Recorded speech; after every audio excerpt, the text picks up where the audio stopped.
ভুলে করছি, আমি অন্যায় করছি, তোমরা সবাই আমাকে মাফ করে দাও। আমি গ্রামবাসীকে মাফ চাই, আমাকে মাফ করে দাও, তাহলে তাকে আমরা মাফ করে দেবো।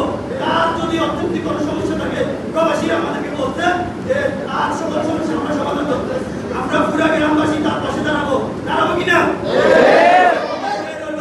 আমি আমার গ্রামের শ্রদ্ধার মাতৃত্বের উদ্দেশ্যে একটা কথাই বলতে চাই, আপনারা ফ্রিডম নিয়ে কাজ করেন, এগুলো ঘোষণা দেন, এক সপ্তাহের ভিতরে আপনারা এগুলো ঘোষণা দেন, নবগ্রামে কোনো মাদক ব্যবসায়ী থাকতে পারবে না, নবগ্রামে কোনো মাদক ব্যবসা হবে না, নবগ্রামে কোনো চুরিদার থাকতে পারবে না। আপনাদের মাধ্যমে আমি জানতে চাই, এই নবগ্রামে যারা মাদক ব্যবসার সাথে জড়িত, তারা আমাদের কাছের লোক, আমাদের ভাই, আমাদের বন্ধু, তাদেরকে আমরা একটা সুযোগ দিচ্ছি। এই শেষ সুযোগ, আজকের পর থেকে আর কাউকে সুযোগ দেওয়া হবে না। এখানে সবাই আজকে গিয়ে সবাইকে